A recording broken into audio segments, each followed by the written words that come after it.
पहला यूहन्ना अध्याय 5।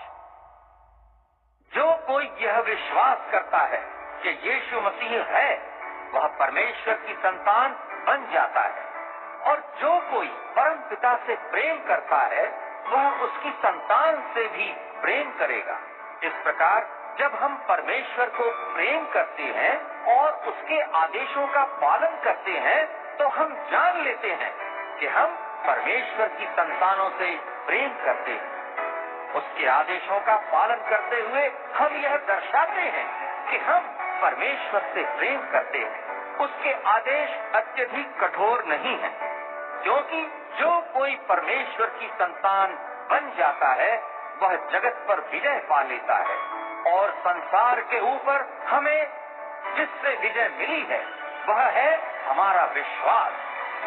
जो यह विश्वास करता है कि यीशु परमेश्वर का पुत्र है, वही संसार पर विजयी होता है। वह यीशु मसीह ही है जो हमारे पास जल और लहू के साथ आया।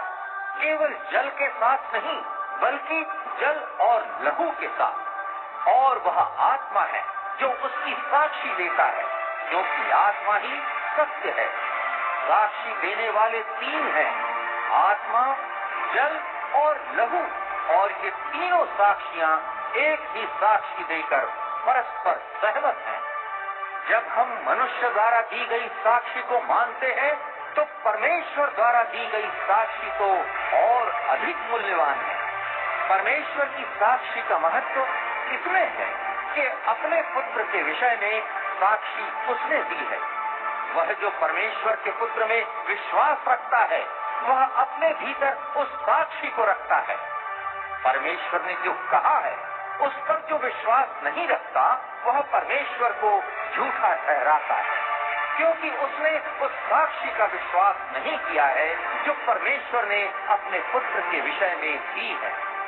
और वह साक्षी यह है, परमेश्वर ने हमें अनंत जीवन दिया है, और वह जीवन उसके पुत्र में प्राप्त होता है। वह जो उसके पुत्र को धारण करता है, उस जीवन को धारण करता है, किंतु जिसके पास परमेश्वर का पुत्र नहीं है, उसके पास वह जीवन भी नहीं है। परमेश्वर में विश्वास रखने वालों, तुमको ये बातें मैं इसलिए लिख रहा हूँ, जिससे तुम ये जान लो कि अनंत जीवन तुम्हारे पास है। हमारा परमेश्वर में यह विश्वास है कि यदि हम उसकी इच्छा के अनुसार उससे विनती करें, तो वह हमारी सुनता है।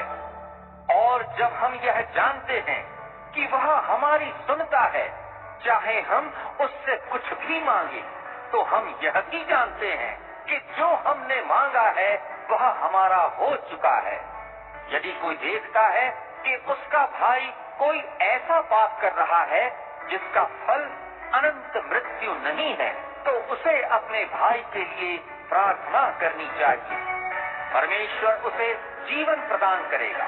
मैं उनके लिए जीवन के विषय में बात कर रहा हूँ जो ऐसे पाप में लगे हैं जो उन्हें अनंत मृत्यु तक नहीं पहुँचाएगा। ऐसा पाप भी होता है जिसका फल मृत्यु है। मैं तुमसे ऐसे पाप के संबंध में विनती करने को नहीं कह रहा हूँ। सभी बुरे काम पाप हैं, किंतु ऐसा पाप भी होता है जो मृत्यु की ओर नहीं ले जाता। हम जानते हैं, जो कोई परमेश्वर का पुत्र बन गया, वह पाप नहीं करता रहता, बल्कि परमेश्वर का पुत्र उसकी रक्षा करता रहता है। वह दुष्ट उसका कुछ नहीं बिगाड़ पाता। हम जानते हैं कि हम परमेश्वर के हैं, यद्यपि यह समूचा संसार उस दुष्ट के वश में है, किंतु हमको पता है कि परमेश्वर का पुत्र आ गया है, और उसने हमें वह ज्ञान दिया है ताकि हम उस परमेश्वर को जान लें जो सत्य है, और यह कि हम उसी में स्थित हैं जो सत्य है, क्योंकि हम उसके पुत्र यीशु मसीह में स्थिर हैं। परम पिता ही सच्चा परमेश्वर है, और वही अनंत जीवन है। हे बच्चों, अपने आप को झूठे देवताओं से दूर रखो।